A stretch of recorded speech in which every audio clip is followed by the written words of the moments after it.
Hi, and welcome back to Ask Dr. B. So today I'm going to answer a question that came in. I love that the questions are starting to come in, and this one is fascinating.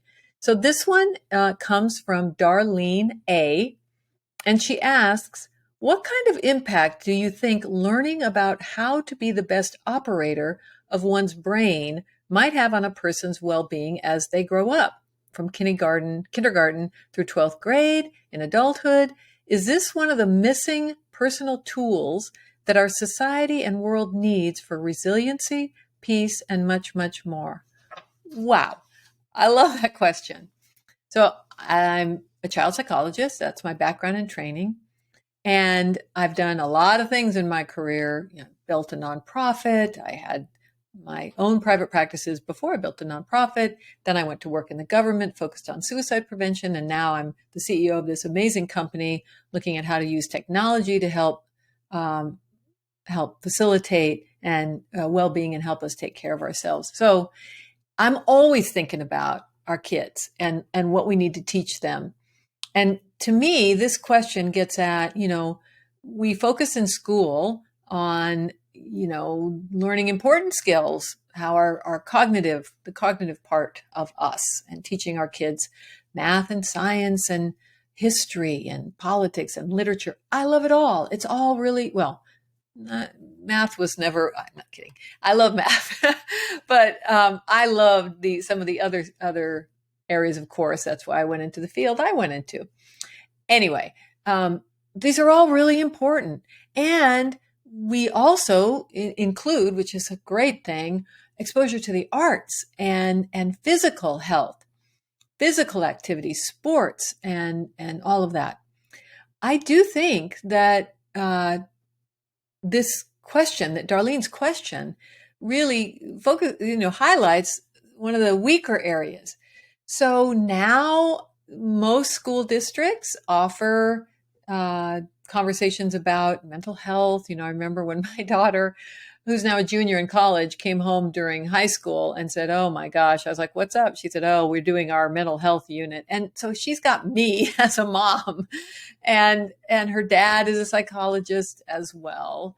And here we are, she grew up with thinking this way. And she said, it's just not enough, and it's not very sophisticated. So it's always an issue, a matter of resources, right?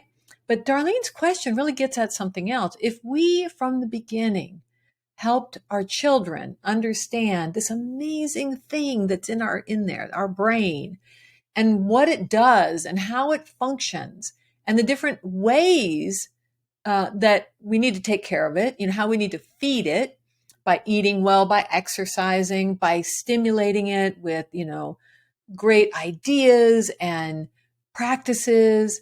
And we need to understand how it affects us, that it also drives our emotional well-being, because, that's all up in there, different centers of our brain.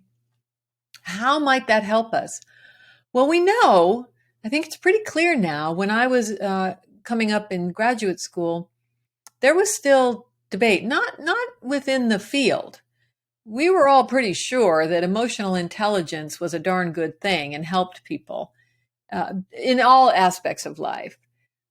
But it wasn't a widely held belief. I think more and more and more and more now, people understand that being emotionally intelligent about your own emotions, intelligent about the emotions of others, tuning in, taking care of ourselves that way. People understand the importance of that. We now know American Heart Association is one of the biggest proponents of mental health, because they know the impact that poor mental health has on your physical health. So again, getting back to our brain, it's all there, these different ways that we need to operate, to use Darlene's concept, teaching children from the beginning, kindergarten, that they have this wonderful organ, and they have these abilities, and how do they take care of their brain, and how do they operate their brain,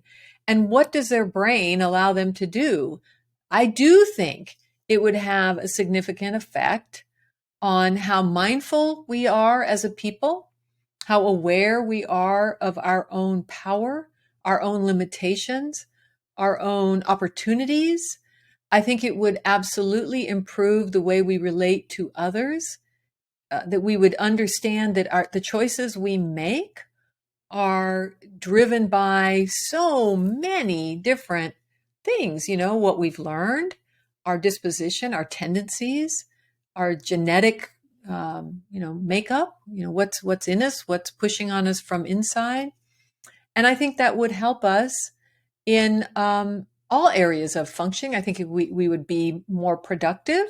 I think we'd be kinder, which gets to Darlene's question about peace and the world getting along. I think, did I say productive? If I didn't, I think we'd be more productive and successful in business. We see that in the business world now. There's more of an interest in the emotional intelligence, psychological well-being. Now you have corporations that not only encourage but set aside time for their employees to meditate. There's this huge outgrowth of information and tools focused on well-being.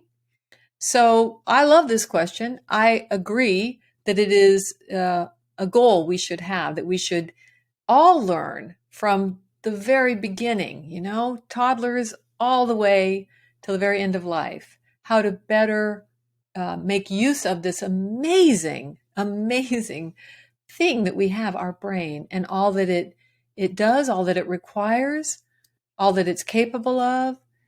And I guess I would close with saying, and its limitations, and what we all need to do and be mindful of so that we manage those well also. So Darlene, thank you for that excellent question.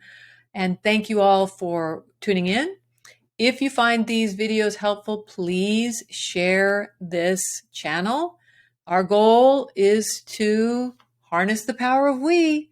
You all are part of the we that we wish to harness. So help us spread the word, let people know so that people ask questions so that I can answer them, so that we gain more information, we help each other, we find resources that are of value. Thank you so much. Take care.